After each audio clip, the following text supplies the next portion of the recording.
"You've got a camera in your office." The words came out barely above a whisper, but they hit Carter Bennett like a sledgehammer to the chest. He froze. His fingers hovered over the keyboard, the soft clatter of keystrokes dying mid-sentence. The late afternoon sun poured through the floor-to-ceiling windows of his Pacific Heights study, painting everything in that golden San Francisco glow. The polished mahogany desk, the first edition Hemingways lining the shelves, the sleek aluminum frame of his triple monitor setup. But none of that warmth touched the air between them now. Not after what she'd just said. Carter turned slowly, deliberately, like a man who just heard the safety click off a loaded gun. Rosa Martinez stood in the doorway. Her cleaning cart sat abandoned in the hallway behind her, half filled with Windex bottles and microfiber cloths. Her dark eyes were wide, unblinking, fixed on him with an intensity he'd never seen before. She was gripping the doorframe so tight her knuckles had gone pale. "Noza," he said carefully, too carefully. "What did you just say?" She stepped inside, her white sneakers soundless on the Persian rug. She glanced over her shoulder once, checking the hallway, then moved closer. When she leaned in, her voice dropped even lower, trembling slightly. "The clock," she whispered. "The antique one Miss Vanessa gave you. There's something inside it." Carter blinked. His mind stuttered, trying to process. Rosa had been working for him for 8 months now. She came 3 times a week, cleaned quietly, never asked questions, never lingered. She was polite, efficient, invisible in the way good help was supposed to be. He knew almost nothing about her except that she was from somewhere in Mexico, that she sent most of her paycheck home, and that she never ever made eye contact longer than necessary. Until now. "What do you mean something inside it?" he asked, his voice steady but his pulse starting to climb. Rosa glanced at the clock in question. It sat on the credenza behind his desk, an ornate piece from the 1920s, brass and glass, Roman numerals, delicate hands that ticked with a faint, rhythmic click. Vanessa had brought it home 6 weeks ago, wrapped in tissue paper and tied with a velvet ribbon. She'd called it a family heirloom, said her late grandfather had kept it in his study for 40 years. She'd kissed Carter beneath the jaw and told him it would bring him good luck. He believed her. "I was dusting it last Thursday," Rosa said, her accent thickening slightly as her nerves took over. "The back panel, it came loose. I didn't mean to open it, I swear. But when I did," she hesitated, her breath catching. "There was a small black piece inside, with a lens, and a red light." Carter's stomach dropped. "A lens," he repeated slowly. Rosa nodded. "I didn't know what it was at first, but I have a cousin. He works security at a hotel in Monterey. I sent him a picture. He said it looked like a surveillance camera, the kind people hide in clocks or smoke detectors, or—" "Jesus Christ," Carter muttered, cutting her off. He stood abruptly, his chair rolling back and hitting the wall with a dull thud. He crossed the room in 3 long strides, his heart hammering now, adrenaline flooding his veins. The clock sat there, innocent and elegant, its hands showing 5:47 p.m. Vanessa would be home in 25 minutes. She always got back by 6:12. Always. Carter reached for the clock, his hands steady despite the chaos screaming inside his skull. He turned it around, found the tiny latch on the back panel, and pressed. It clicked open, and there it was, a micro camera, no bigger than a shirt button, sleek, matte black, professional grade. The lens was aimed directly at his desk, at his monitors, at every email he'd written, every contract he'd signed, every confidential call he'd taken for the past 6 weeks. His jaw clenched so hard his molars ached.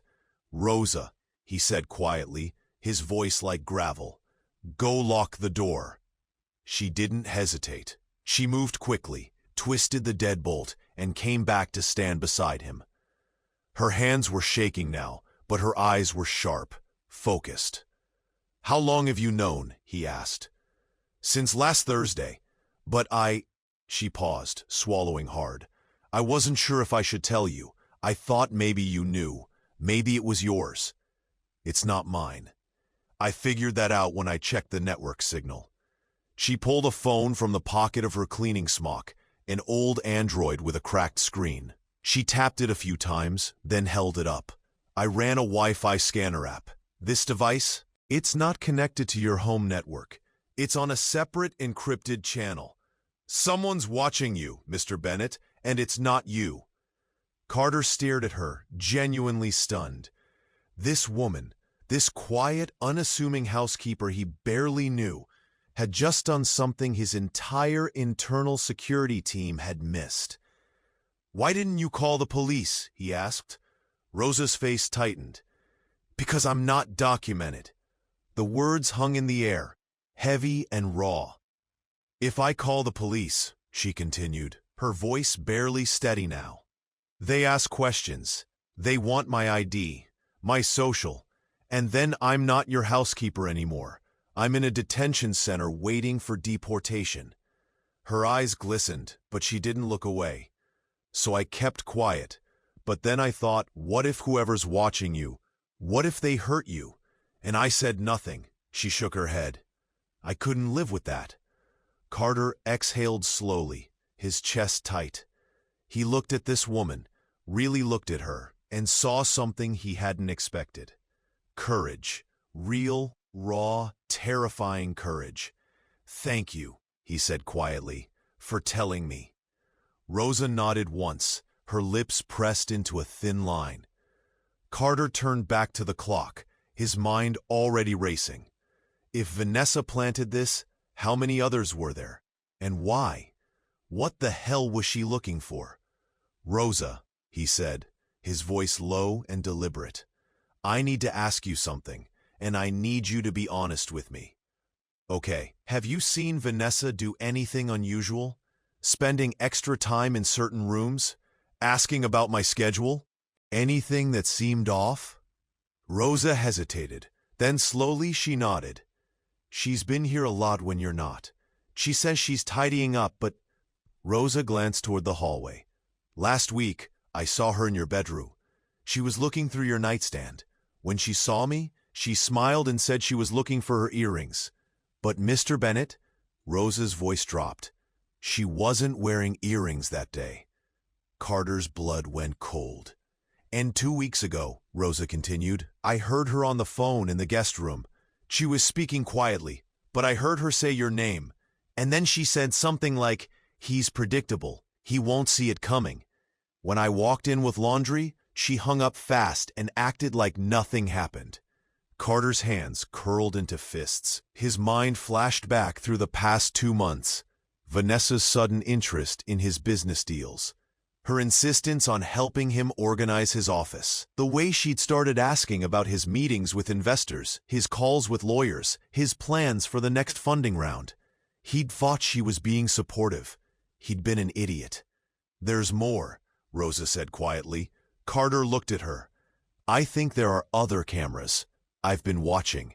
There's a smoke detector in the living room that blinks when it shouldn't, and the thermostat in the guest bedroom.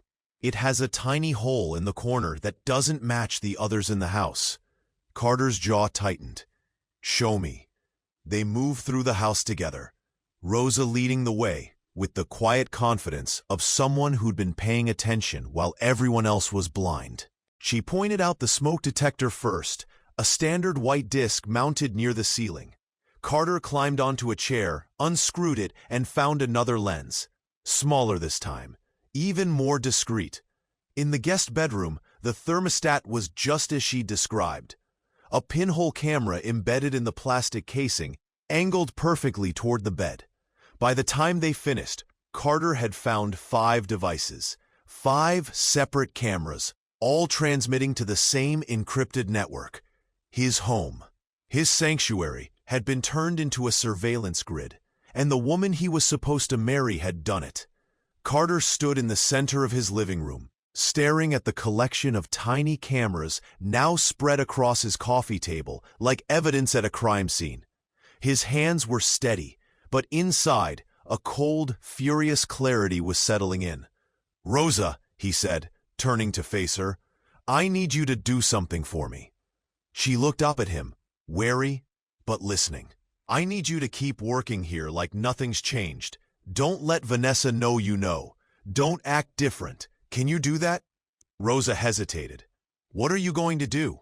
"I'm going to find out who she's working for, and then I'm going to burn their world down." Rosa's eyes widened slightly, then slowly she nodded.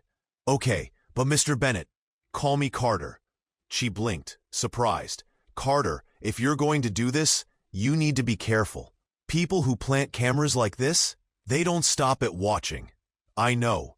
And if they find out I told you, they won't," Carter said firmly. "I'll protect you. I promise." Rosa searched his face, looking for a lie. She didn't find one. "Okay," she said quietly. "I trust you." Carter nodded. Then, on impulse, he reached for his wallet and pulled out a thick fold of bills. He held them out to her. "Take this. It's not a bribe, it's a thank you. And if things get dangerous, I want you to have enough to disappear for a while if you need to." Rosa stared at the money, easily $2,000, then looked back at him. Tears welled in her eyes, but she blinked them back and took the cash with trembling hands. "Thank you," she whispered.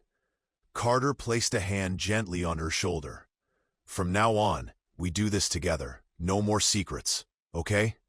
She nodded. Just then, the sound of tires crunching on gravel echoed from the driveway. Vanessa was home. Carter's eyes snapped to the window. A sleek black Tesla Model S pulled up to the front steps.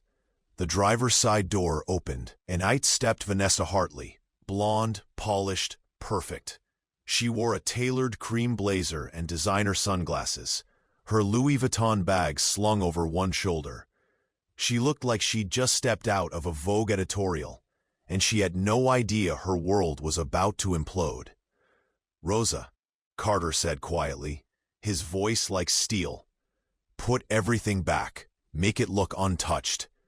Rosa moved quickly, her hands steady now, despite the fear in her eyes. She replaced the cameras exactly where they'd been, closed the clock's back panel, reattached the smoke detector.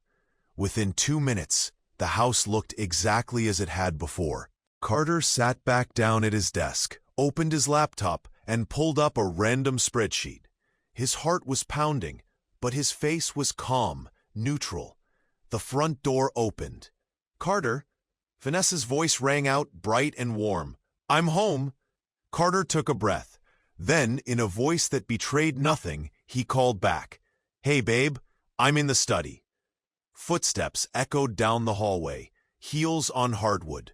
Vanessa appeared in the doorway, smiling that perfect smile, the one that had fooled him for months. She walked over, leaned down, and kissed him softly on the lips. "Missed you," she murmured. Carter smiled back. "Missed you too." And as Vanessa turned to leave, Carter's eyes flicked to the clock on the credenza. The second hand ticked forward, steady, relentless. He didn't know who Vanessa was working for yet, but he was damn sure going to find out.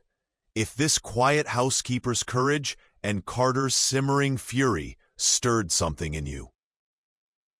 Don't leave just yet. Hit that like button, smash subscribe, and drop a comment. What would you do if your own home was watching you? Because this story, it's only just beginning. Rosa slipped out of the study as Vanessa hung her coat on the antique brass hook by the door, the one she'd insisted Carter install 3 months ago, right after they got engaged. Everything Vanessa touched, Carter realized now, had a purpose, a reason, a hidden angle. He watched her move through the house with the ease of someone who belonged there, someone who'd woven herself so seamlessly into his life that untangling her felt impossible. But not anymore. Vanessa poured herself a glass of Chardonnay from the wine fridge, kicked off her heels, and padded back into the study in her bare feet. She curled up on the leather couch across from his desk, tucking her legs beneath her, looking every bit the woman he'd fallen for. "How was your day?" she asked, swirling the wine in her glass. "Busy," Carter said, keeping his tone light. "Board meeting ran long, the usual chaos." You worked too hard." She took a sip, her eyes drifting lazily around the room. They lingered for just a fraction of a second on the clock, just long enough for Carter to notice. His pulse spiked, but he kept his face neutral. "How about you?" he asked. "How's the consulting gig?" "Exhausting," she said with a sigh. "Spent half the day convincing a client that rebranding their entire company 3 months before their IPO is a terrible idea.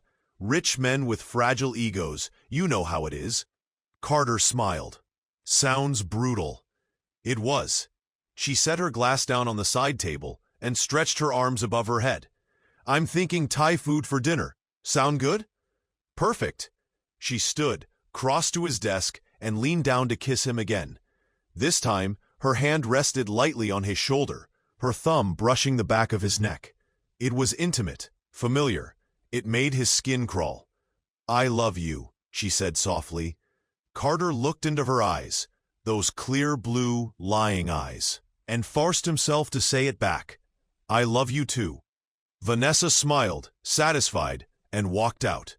The moment she was gone, Carter exhaled slowly, his hands gripping the edge of his desk so hard his knuckles went white. His phone buzzed. A text from Rosa. "She's in the kitchen. I'm leaving now. Be safe." Carter typed back quickly. "Thank you. I'll call you tomorrow."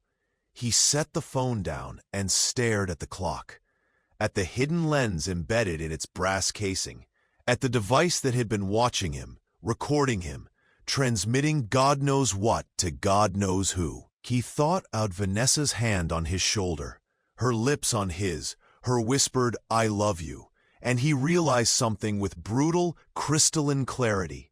He didn't know this woman at all. That night, after Vanessa fell asleep beside him, Carter slipped out of bed and moved silently to his private office, a smaller, windowless room in the basement that he used for his most sensitive work. It was the one place in the house Vanessa had never been allowed to enter. The one place he'd kept locked. He powered up his secondary workstation, a system completely isolated from his main network. No Wi-Fi, no Bluetooth, just raw, air-gapped computing power. He plugged in a secure drive and pulled up a program he designed years ago, back when he was still doing contract work for the NSA, back before he'd built his empire. It was a network tracer, capable of reverse engineering encrypted signals and tracing them back to their source. He thought about the cameras, about the encrypted channel Rosa had detected, and he got to work. It took 3 hours. By 2:47 a.m., Carter had cracked the encryption and traced the signal to its endpoint. The cameras weren't transmitting to some random hacker or private investigator. They were transmitting to a server owned by Beixler Capital, a venture capital firm based in Manhattan. Carter's blood turned to ice. Beixler Capital. He knew that name. He knew it because 10 years ago, when he was still building his company from a cramped apartment in Palo Alto, Beixler had tried to acquire him. They'd made an aggressive offer, backed by threats and legal pressure. When Carter refused, they tried to destroy him. They'd spread rumors, poached his engineers, filed frivolous lawsuits designed to bleed him dry. Carter had survived, barely, and he'd sworn he'd never forget. Now, a decade later, they were back. And this time, they weren't trying to buy him. They were trying to steal everything he'd built. Carter sat back in his chair, his mind racing.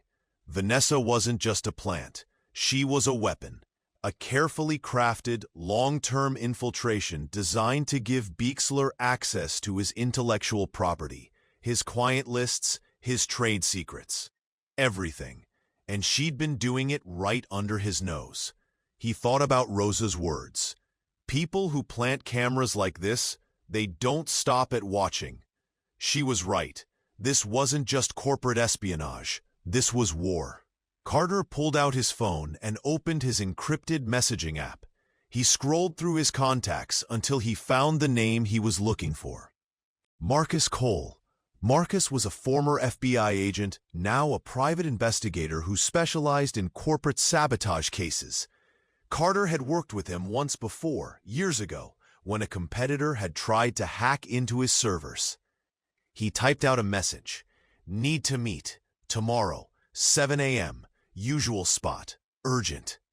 The reply came back almost instantly. I'll be there. Carter set the phone down and stared at the screen in front of him. At the data streams, the server logs, the digital breadcrumbs that led straight back to Beixler. He thought about Vanessa upstairs, sleeping peacefully in his bed, her blonde hair spread across his pillow. And for the first time in his life, Carter Bennett felt something he'd never felt before. Not anger, not betrayal. Cold, calculated hatred.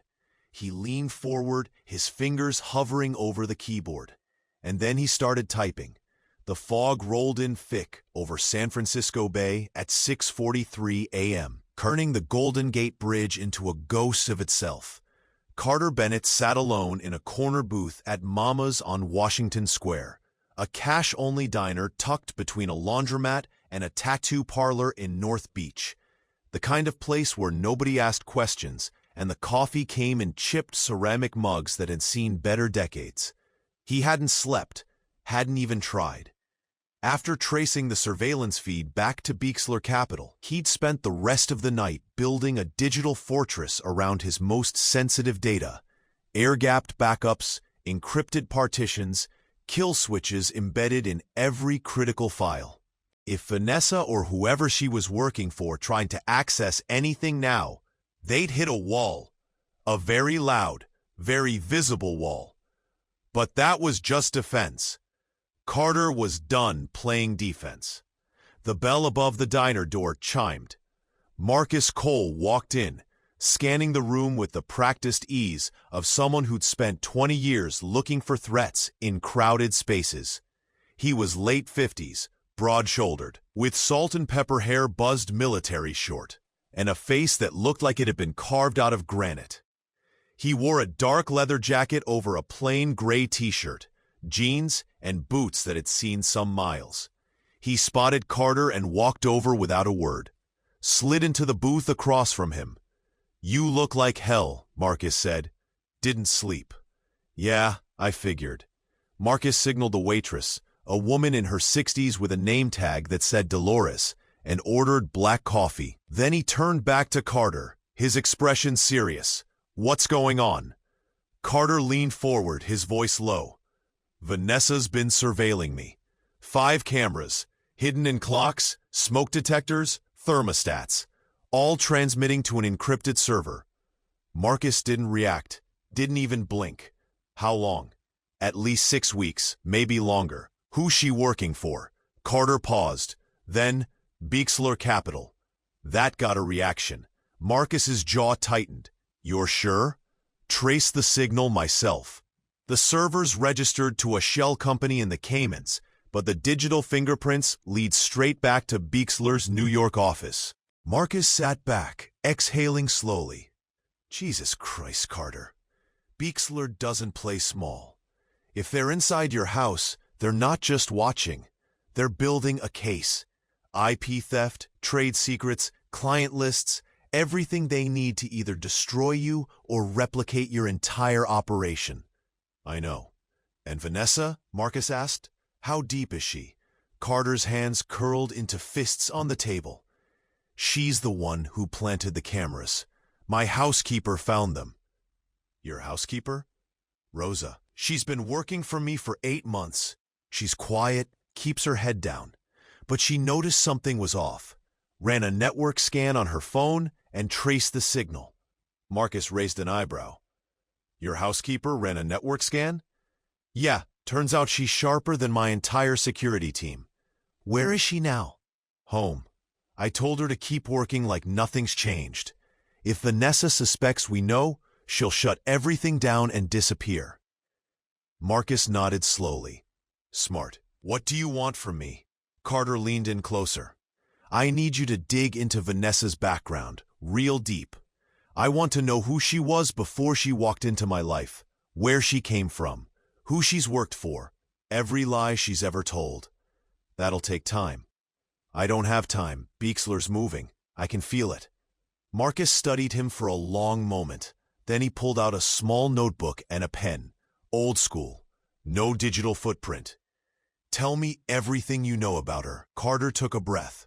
Her name's Vanessa Hartley, or at least that's what she told me. We met 18 months ago at a tech summit in Austin. She was working as a consultant for a boutique firm, something called Meridian Strategies. Said she specialized in corporate branding and investor relations. We hit it off, started dating. 6 months later, she moved to San Francisco. 3 months after that, I proposed. Where did she grow up? She said Connecticut, old money family. Father was a hedge fund manager. Mother died when she was 12. Siblings? None. Said she was an only child. Marcus scribbled notes. What about her consulting firm, Meridian Strategies? I looked them up when we first met. Legitimate business. Small client list, but reputable. Did you ever meet anyone from the firm? Colleagues? A boss? Carter hesitated. No. She said she worked remotely most of the time. Marcus looked up. Red flag. I know that now. Any other red flags? Things that didn't add up? Carter fought back. She never talked about her past. I mean, she tells stories here and there. College at Yale, a summer in Paris, that kind of thing. But it was always surface level. No real depth. No old friends. No family photos. When I asked to meet her relatives, she said they were estranged, that she hadn't spoken to her father in years. Convenient. Yeah. Marcus tapped his pen against the notebook. I'll run her through every database I've got. Financial records, employment history, social media, travel logs.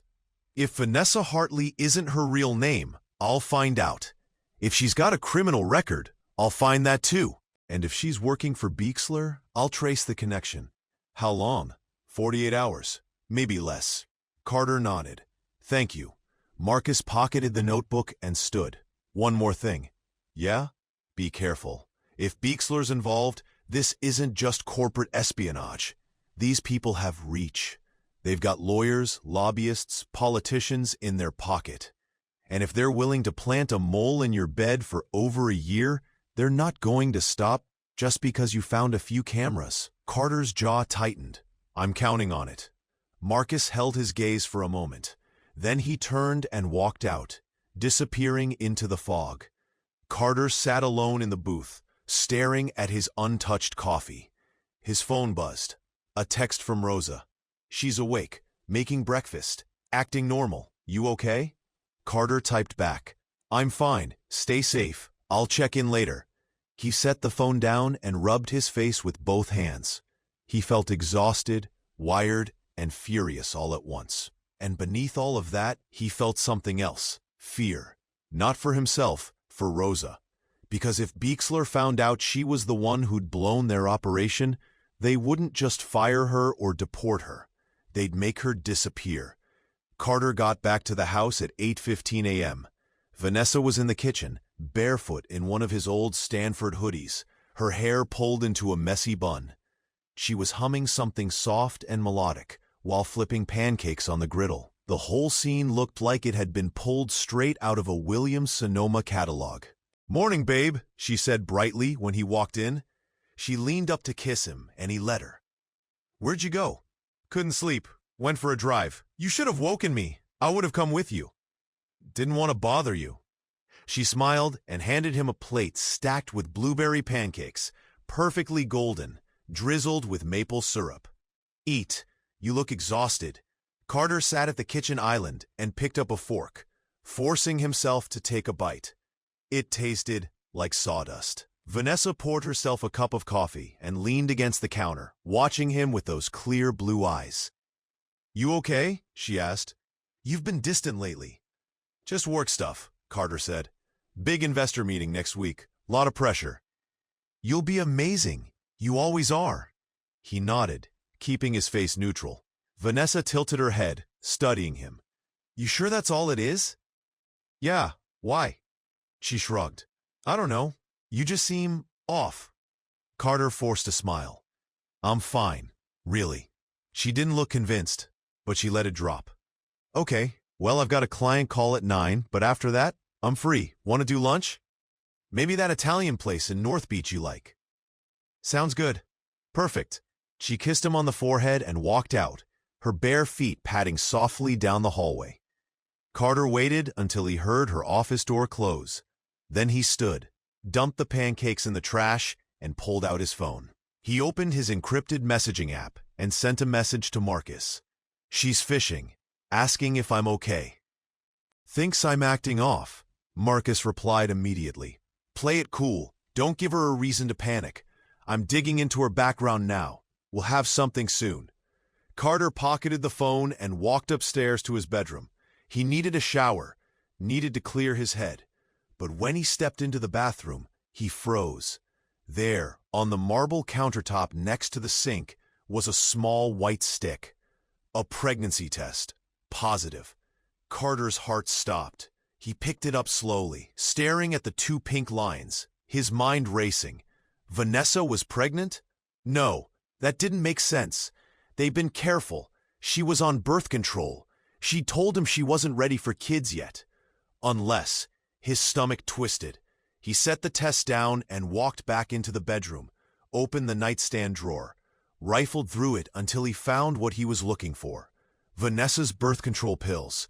The pack was full, unopened. She'd been lying. Carter's hands trembled as he stared at the pills. His mind spun with 1,000 questions, none of them with answers. Was she really pregnant? If so, was it his, or was this part of the plan too? He heard footsteps in the hallway, Vanessa's voice calling out, Carter, you upstairs? He shoved the pills back into the drawer and closed it. Took a breath, steadied himself. Yeah, he called back. Just grabbing a shower. Okay, I'll be in my office if you need me. Carter locked the bathroom door and turned on the shower, letting the water run hot and loud. Then he pulled out his phone and texted Rosa. Need to talk. Urgent. Can you come by the house tomorrow morning, early, before Vanessa wakes up? Her reply came fast. Yes, what's wrong? Carter hesitated, then typed, I think Vanessa's pregnant, and I think it's part of whatever Beaksler's planning. A long pause. Then, oh my God. Carter set the phone down and stepped into the shower, letting the scalding water pound against his skin. He thought about the cameras, the lies, the pregnancy test, and he realized something with brutal clarity. Vanessa wasn't just stealing his company. She was trying to trap him permanently. The next morning, Rosa arrived at 6:00 a.m. sharp. Carter met her at the side entrance, away from the cameras he knew were still watching. She looked tired, thinner than usual. Her eyes were shadowed, and her hands shook slightly as she gripped the strap of her worn canvas bag. Are you okay? Carter asked. Rosa nodded quickly, too quickly. I'm fine. What did you need to tell me? Carter led her into the basement office, the one room in the house he knew was clean. He locked the door behind them and motioned for her to sit. I found a pregnancy test in my bathroom yesterday, he said. It was positive. Rosa's eyes widened. Vanessa and we've been careful. She told me she's on birth control, but I checked. The pills are unopened. She's been lying. Rosa sat down slowly, her face pale.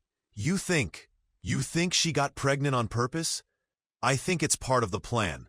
Beaksler's been playing the long game. What better way to tie me down than with a kid? Rosa looked down at her hands. There's something you need to know. Carter's pulse quickened. What? She took a shaky breath. I'm pregnant too. The words hit him like a punch to the gut. What? 3 months, Rosa said quietly. I found out right before I told you about the cameras. I didn't say anything because I didn't know what you'd do. if you'd fire me, if you'd call immigration. I was scared. Carter stared at her, his mind reeling. Rosa, I'm not asking you for anything, she said quickly. I'm not trying to trap you or manipulate you. I thought you should know. Because if Vanessa finds out, if Beixler finds out, they'll use it against me, against you. Carter sat down heavily in his chair, rubbing his face with both hands. 2 pregnancies, 2 women, 1 house. This wasn't just complicated. This was a nightmare. Who's the father? He asked gently. Rosa's eyes filled with tears. A guy I was seeing back in Monterey, before I moved here. He doesn't know. I haven't told him. He's not a good person. Carter nodded slowly. Okay, listen to me. You're not going anywhere. You're not getting deported. And you're not facing this alone. Understood? Rosa looked up at him, tears streaming down her face. Why are you being so nice to me? Because you saved my life, Carter said simply, and because you deserve better than the hand you've been dealt. She wiped her eyes with the back of her hand, nodding. Carter's phone buzzed. A text from Marcus. Found something. Big. Call me. Now. Carter stood. Stay here. Lock the door. Don't let anyone in. Where are you going? To end this. Carter stepped outside into the early morning chill and called Marcus. Talk to me, Carter said. Vanessa Hartley doesn't exist, Marcus said without preamble. I mean, she does. There's a real Vanessa Hartley, born in Connecticut in 1994, daughter of a hedge fund manager. But she died in a car accident in 2015. Your Vanessa stole her identity. Carter's blood ran cold. Who is she really? Her real name is Vanessa Brennan, and 10 years ago, she was the co-founder of a tech startup called Lighthouse AI. Ring any bells? Carter's stomach dropped. Lighthouse AI. He knew that name, because 10 years ago, his company had gone head-to-head with Lighthouse in a brutal patent war. Carter had won. Lighthouse had gone bankrupt. And Vanessa Brennan, young, brilliant, furious, had lost everything. Jesus Christ, Carter whispered. It gets worse, Marcus said. After Lighthouse collapsed, Vanessa went dark for 2 years. No employment records, no social media, nothing. Then she reappeared working for a private consulting firm in New York. Want to guess who owned it? Beixler Capital. Bingo. They've been grooming her, training her, and they sent her after you. Carter leaned against the wall, his mind racing. This wasn't just corporate espionage. This was revenge. Carter, Marcus said, his voice urgent. If she's carrying your kid, or says she is, this just became a custody nightmare. Beixler can use that to tie you up in court for years, drain your resources, distract you while they gut your company from the inside. I know. What are you going to do? Carter stared out at the fog rolling over the bay, his jaw set. I'm going to give them exactly what they want. That afternoon, Carter called Vanessa into his study. She walked in with that same easy smile, that same effortless grace. What's up? She asked, curling up on the couch. Carter sat across from her, his expression calm. I've been thinking. About? Us. The future. Her eyes lit up. Yeah? Yeah. He leaned forward. I want to move the wedding up. Next month. Small ceremony. Just us. What do you think? Vanessa blinked, clearly surprised. Then she smiled. A real, genuine smile that made Carter's skin crawl. Really? She whispered. Really. She launched herself at him, wrapping her arms around his neck, kissing him hard. Yes, she breathed. Yes, yes, yes. Carter held her, his hands resting lightly on her back, and over her shoulder, he stared at the clock on the credenza, at the hidden camera watching them. He smiled, because he knew exactly who was watching, and he knew exactly what he was about to do. That night, at 11:47 p.m., Carter's phone buzzed with an alert. Security breach. Main office, downtown. His blood turned to ice. He was out of bed in seconds, pulling on jeans and a hoodie, moving fast and silent through the dark house. By the time he reached his car, his hands were shaking with adrenaline. Someone was inside his office, and he had a very good idea who. Carter's Audi R8 tore through the empty streets of downtown San Francisco at 12:08 a.m., the engine screaming as he pushed 90 through a red light on Market Street. The city was a blur of neon and shadow, the skyscrapers looming like silent sentinels over the sleeping chaos below. His hands gripped the steering wheel so tight his knuckles had gone white. His mind was racing faster than the car. Someone was inside his office, his fortress, the place where he kept everything that mattered. Client data, proprietary algorithms, the blueprints for technology worth hundreds of millions of dollars. And whoever it was had just triggered every silent alarm he'd installed. His phone rang. "Marcus, where are you?" Marcus barked. "2 minutes out. What's happening?" "Don't go in there alone, Carter. I'm serious. If this is Beixler, I don't care who it is. That's my building." "Carter, listen to me." Carter hung up and threw the phone onto the passenger seat. He screeched into the underground parking garage beneath his headquarters, the tires squealing against polished concrete. The security gate was open, forced, the electronic lock sparking and dead. That wasn't good. Carter killed the engine and stepped out into the cold, fluorescent-lit silence.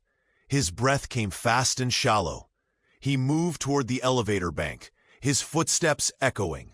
The elevator doors were pried open, the cables visible inside the shaft. Whoever had broken in had disabled the entire system. Carter took the stairs, 18 floors. He climbed fast, his lungs burning by the time he hit the 10th. He didn't slow down. Couldn't. By the time he reached the 18th floor, his heart was hammering in his chest. He pushed open the stairwell door and stepped into the darkened hallway. Everything was quiet. Carter moved slowly now, every sense on high alert. His office was at the far end of the hall, past the glass-walled conference rooms and the rows of empty cubicles. He reached the door. It was cracked open. Carter pushed it wider and stepped inside. The room was trashed. Drawers pulled open, files scattered across the floor, his monitors smashed. But that wasn't what made his blood run cold. It was the man standing in the center of the room, holding a gun. He was tall, broad-shouldered, dressed in black tactical gear with a balaclava covering his face. The gun was pointed directly at Carter's chest. "Carter Bennett," the man said, his voice flat and emotionless. "You should have stayed home." Carter's hands went up slowly. "Who sent you?" "Does it matter?" "It does to me." The man tilted his head. "Beixler Capital sends their regards." Carter's jaw clenched. "Figures. You've been a problem for a long time, Mr. Bennett. They tried to buy you. They tried to break you. Now they're just going to erase you." The man's finger moved toward the trigger. Carter's mind raced. He had maybe 2 seconds before this was over, and then the window behind the man exploded. Glass shattered inward in a spray of glittering shards. The man spun, startled, and Carter didn't hesitate. He lunged forward, slamming his shoulder into the man's chest, driving him backward into the desk. The gun went off. The shot was deafening, echoing through the room like a thunderclap. Carter felt the heat of the bullet as it screamed past his ear and buried itself in the wall. They hit the ground hard, grappling for control of the weapon. Carter's hands closed around the man's wrist, wrenching it to the side. Another shot fired wild, punching through the ceiling. And then Marcus Cole was there, crashing through the shattered window on a rappelling line, his own weapon drawn. "Freeze!" Marcus roared. The man in black hesitated for half a second, and that was all Carter needed. He slammed the man's wrist against the edge of the desk, and the gun clattered to the floor. Marcus kicked it away and leveled his weapon at the man's head. "Don't move," Marcus said coldly. "Don't even breathe wrong." The man went still. Carter rolled off him, gasping for air, his hands shaking. Marcus reached down and ripped the balaclava off the man's face. Carter didn't recognize him. Mid-30s, square jaw, dead eyes. A professional. "Who hired you?" Marcus demanded. The man said nothing. Marcus pressed the barrel of his gun against the man's temple. "I'll ask one more time. Who hired you?" The man's lips curled into a cold smile. "You already know." Marcus's jaw tightened.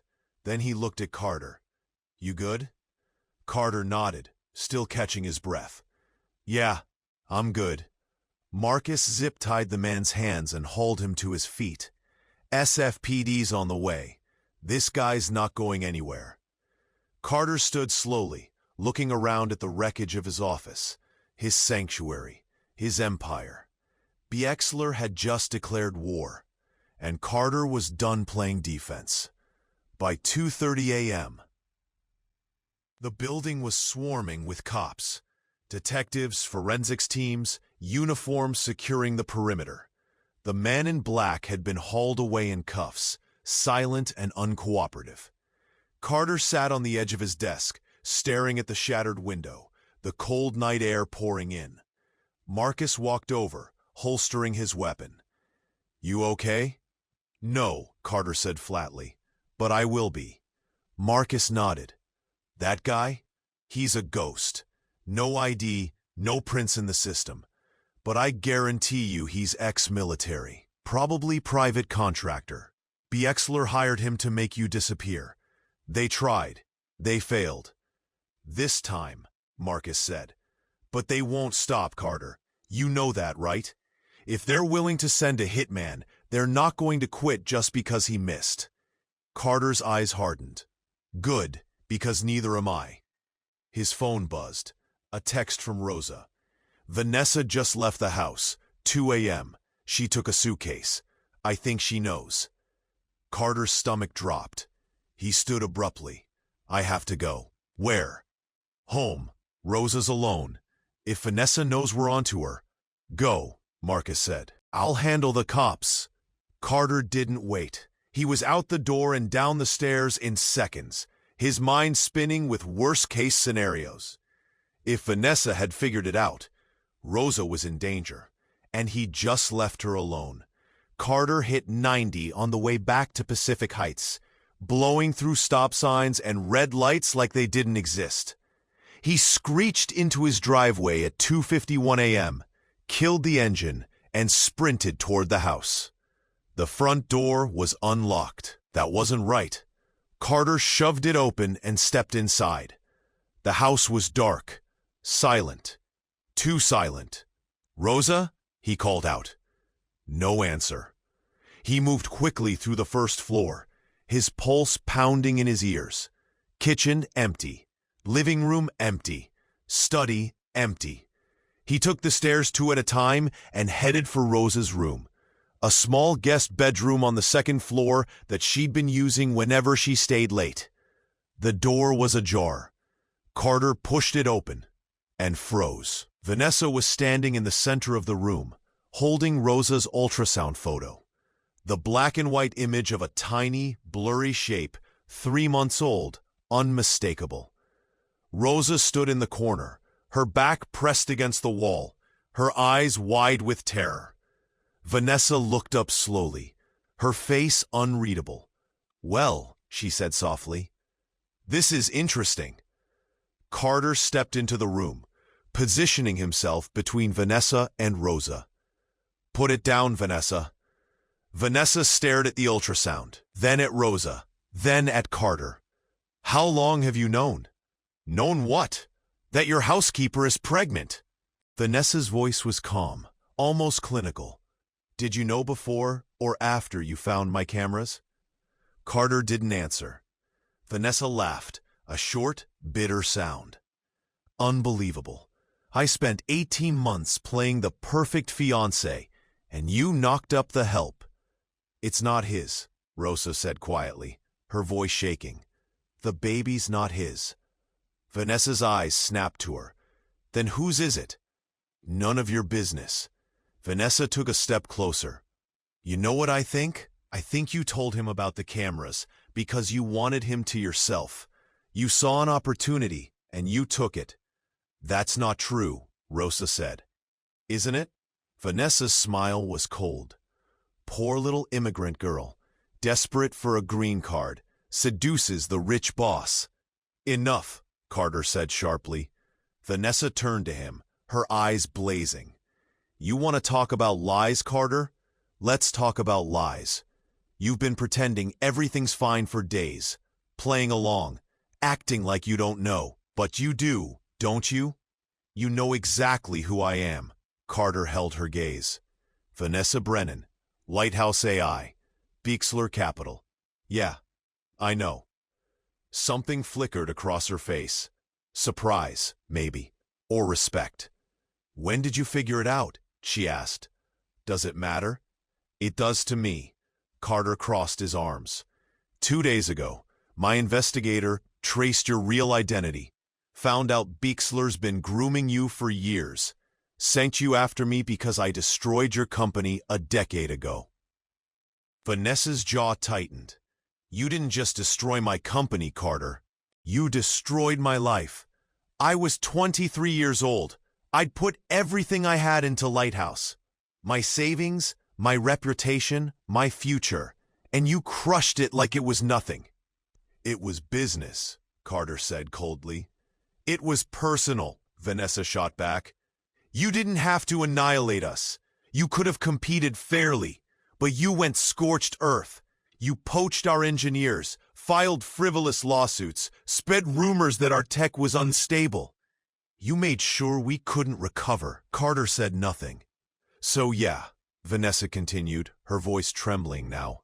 When Beixler offered me a chance to get close to you, to take everything you'd built and burn it to the ground, I said yes, and I'd do it again. What about the pregnancy? Carter asked quietly. Vanessa blinked. What? I found the test. Positive. But your birth control pills were unopened. So either you're lying about being pregnant, or you got pregnant on purpose to trap me. Which is it? Vanessa's face went pale. I'm not pregnant, she whispered. Carter stared at her. Then why? Because Beixler told me to, she said, her voice breaking. They said if I could get pregnant, or at least make you think I was, it would tie you down legally, make it harder for you to walk away. I bought the test, staged it. I was going to tell you this week. Carter felt something twist in his chest. Jesus, Vanessa. But I couldn't do it, she said, tears streaming down her face now. I couldn't look you in the eye and lie about something like that. Because somewhere along the way, I stopped pretending. I stopped acting. And I fell in love with you for real. The room went silent. Rosa stared at Vanessa, her expression unreadable. Carter didn't move. Vanessa wiped her eyes with the back of her hand. I know you don't believe me. I know you think I'm just saying this to save myself. But it's true. I love you, Carter, and I hate myself for it. Carter's voice was low, steady. If you really loved me, you would have told me the truth. I tried, Vanessa whispered. 100 times, but I was terrified. Terrified of losing you. Terrified of what Beixler would do if I backed out. What will they do? Carter asked. Vanessa hesitated. Then, they're planning a hostile takeover. They've been building a case for months. IP theft, breach of fiduciary duty, fraud. They're going to file next week, and when they do, they'll gut your company from the inside out. Carter's jaw clenched. Not if I stop them first. At 4:17 a.m., Carter, Marcus, and Rosa sat in the basement office, the only room in the house Carter knew was clean. Vanessa was upstairs, locked in the guest bedroom under Marcus's watch. She gave me names, Carter said, pulling up files on his laptop. 3 executives at Beixler, the ones running the operation. Marcus leaned in. "Let me guess, Marcus Thornfield." Carter nodded. "CEO, former CIA analyst. He's the one who recruited Vanessa." "I know Thornfield," Marcus said grimly. "He's ruthless, smart, connected. If he's behind this, he's not going down easy." "I don't care," Carter said. "I'm done being reactive. We're going on offense." "What's the play?" Carter pulled up a map of Manhattan. "Beixler's headquarters. Tomorrow morning. We walk in, confront Thornfield, and offer him a deal." "What kind of deal?" "He shuts down the operation, resigns, and turns over all the stolen data. In exchange, I don't press charges and I don't go public." Marcus raised an eyebrow. "You think he'll take it?" "No," Carter said. "But I want him to know I'm not afraid of him." Rosa spoke up from the corner. "What about me? What happens to me?" Carter turned to her. "You're coming with us. You're a witness. And when this is over, I'm hiring a lawyer to get you a work visa. You're not going anywhere." Rosa's eyes filled with tears. "Thank you." Carter nodded. Then he looked at Marcus. "Call the feds. I want them ready to move the second we have evidence." Marcus grinned. "Now we're talking." The next morning, Carter, Marcus, and Vanessa flew to New York. Rosa stayed behind, safe in a hotel under protection from one of Marcus's contacts. They arrived at Beixler Capital's headquarters at 10 a.m. sharp. The building was a sleek glass tower in Midtown, all chrome and intimidation. Carter walked through the lobby like he owned the place. Marcus at his side, Vanessa trailing behind them, pale and silent. They took the elevator to the 43rd floor. The receptionist tried to stop them, but Carter brushed past her without a word. He shoved open the double doors to the executive boardroom. Marcus Thornfield sat at the head of the table, surrounded by 4 other men in expensive suits. He was 65, silver-haired, with the kind of face that looked like it had been carved from marble. Cold, expressionless, utterly in control. He looked up as Carter entered, and for just a moment, surprise flickered across his face. Then he smiled. "Mr. Bennett," Thornfield said smoothly, "this is unexpected." Carter walked to the center of the room and placed a silver USB drive on the table. "Everything," Carter said. "Every camera, every transmission, every piece of stolen data. It's all on there, along with financial records proving you funded the operation." Thornfield didn't touch the drive. Is that a threat? It's a fact. Thornfield leaned back in his chair, studying Carter with the calm detachment of a predator sizing up prey. "You've got guts, I'll give you that. Walking in here, thinking you can intimidate me." "I'm not here to intimidate you," Carter said. "I'm here to end you." Thornfield's smile widened. "You can't touch me, Bennett. I've got lawyers, politicians, media connections. I've been playing this game since before you were." "You've got a camera in your office." The words came out barely above a whisper, but they hit Carter Bennett like a sledgehammer to the chest. He froze. His fingers hovered over the keyboard, the soft clatter of keystrokes dying mid-sentence. The late afternoon sun poured through the floor-to-ceiling windows of his Pacific Heights study, painting everything in that golden San Francisco glow. The polished mahogany desk, the first edition Hemingways lining the shelves, the sleek aluminum frame of his triple monitor setup. But none of that warmth touched the air between them now. Not after what she'd just said. Carter turned slowly, deliberately, like a man who just heard the safety click off a loaded gun. Rosa Martinez stood in the doorway. Her cleaning cart sat abandoned in the hallway behind her, half filled with Windex bottles and microfiber cloths. Her dark eyes were wide, unblinking, fixed on him with an intensity he'd never seen before. She was 3 months later, Carter stood in a San Francisco courthouse, watching as Vanessa Brennan was sentenced to 18 months in a minimum security facility, followed by probation and community service. She'd cooperated fully, testified against Thornfield and Beixler's entire operation. Thornfield got 15 years. Beixler Capital was dissolved. As Vanessa was led away, she looked back at Carter one last time. "Thank you," she mouthed. Carter nodded. Outside the courthouse, Rosa was waiting, her belly round and unmistakable now. She smiled when she saw him. "How'd it go?" she asked. "It's over," Carter said. She exhaled, relief flooding her face. "Good." They walked together through the city, the afternoon sun warm on their faces. "I got the visa," Rosa said. "The lawyer called this morning. I'm legal." Carter smiled. "That's great, Rosa. And my family's coming next month. My mom, my little sister, they're going to meet the baby." "I'm glad." They stopped at a small park overlooking the bay. Rosa sat on a bench, and Carter sat beside her. "What are you going to do now?" she asked. Carter looked out at the water, at the sailboats drifting in the distance. "Rebuild," he said, "stronger this time." Rosa nodded. "You will."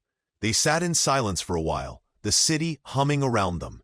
And for the first time in months, Carter felt something he hadn't felt in a long time. Peace.